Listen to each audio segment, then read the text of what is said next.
Sadhguru, when you begin to say yes and then you experience what that yes does to you. Are you already married? Yes. Okay, then it's safe, you know. Tell me. And there is this exuberance, it's like you're melting. But then around you there is no. What about? How do you go on with that? So the trouble started with the first yes.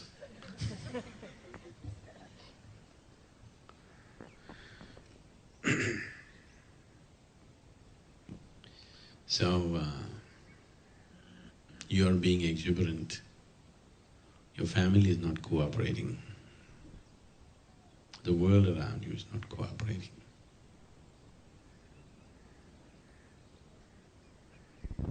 See, I want you to understand this.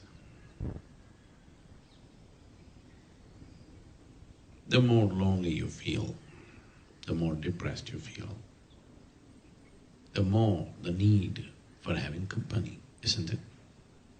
Yes? The more joyful you become, the more exuberant you become, the less and less you need company. So when you're alone, if you feel lonely, that means obviously you're in bad company.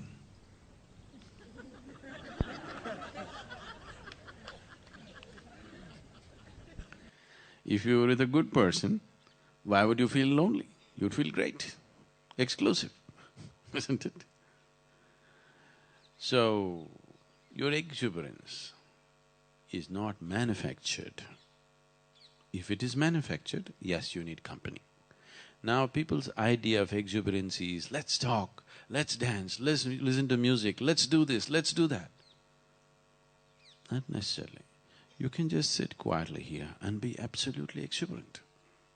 If you're exuberant by your own nature, if the life has become exuberant, activity is just a consequence. But if your life is not exuberant, you're trying to crank it up with activity, then activity is the means. So this is a big difference. Either you dance and arrive at a certain state of exuberance, or because you're exuberant and you cannot contain it, you dance. These are two different things. Either because you're happy, you burst out into laughter, or somebody told you every day in the morning if you laugh and laugh and laugh, one day you will become happy.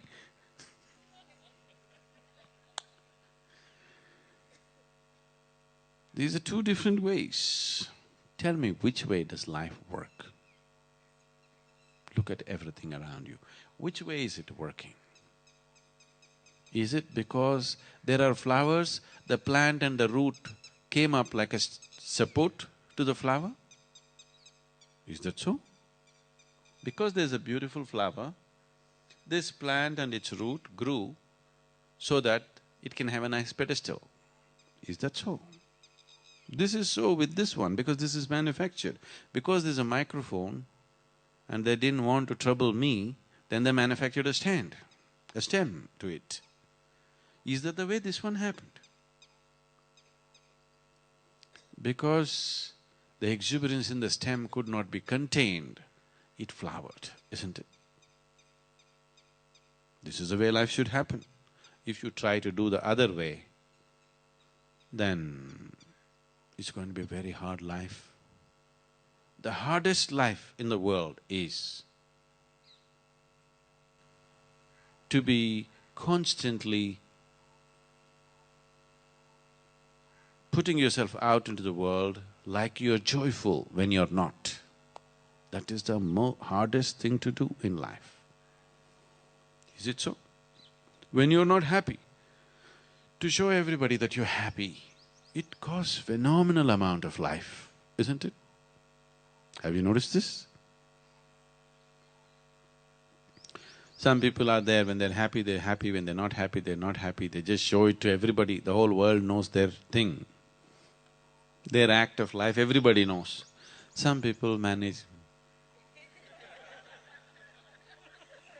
all the time, but it takes phenomenal amount of energy to keep it up like that. You will grow diseases in your body, I'm telling you. You will grow lumps and tumors in your body if you try to constantly put on an act. This is happening all over the world. Actually, if you're willing to be a subject, I can demonstrate it to you.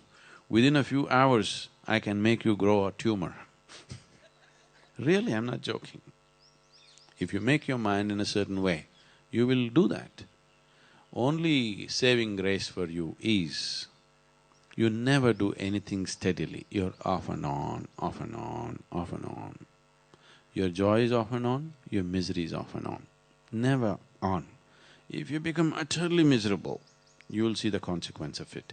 If you become utterly joyful, you'll see the consequence of it. If you become utterly angry, you'll see the consequence of it. You don't see the consequence of anything because you're always off and on, off and on, off and on.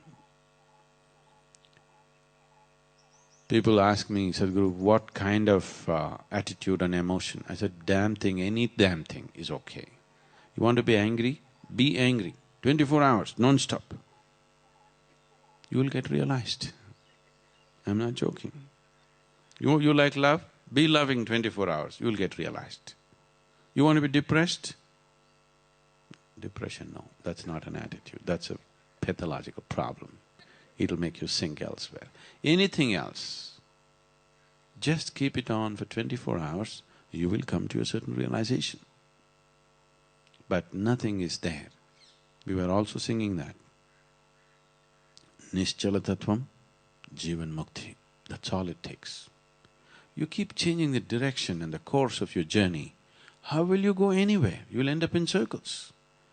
Which way you want to go, I am not deciding. Go wherever you want to go, but steadily. Not every day altering it, altering it, altering it. Everything, every cell, every atom in the existence can be a doorway to the beyond if you go steadily at it. But the problem is people keep shifting and shifting and shifting. And that's the biggest problem with today's world, like never before. People think it's a virtue for them to say, our attention spans are very short. They think they've progressed. They can't listen to anything, they can't do anything. All discussions about the future media, what is… in India, a cinema means 4.5 hours at one time. They cut it down to 3 hours. Now most of the Western films are 90 minutes. Now because people want to watch movies, it'll happen in a year's time or so, movies will come on your cell phone. Obviously you can't do this for 1.5 hours. So movies, stories are being told in 3 to 10 minutes. A 10-minute movie, cinema is over. The same nonsense, you could have done it in 10 minutes, so why were you wasting our time for 3 hours? But that's how it is, that's the whole thing. Now you can watch every cinema in the world because it's only 3 minutes. The real long ones are 4.5 minutes. And they're telling the whole story in a 30-second advertisement, aren't they? Just like that. You want to watch a cinema? Over. So what will they do with the commercials then? If 1 minute, 2 minute becomes a full-length movie, what to do with the commercial? I hope they disappear.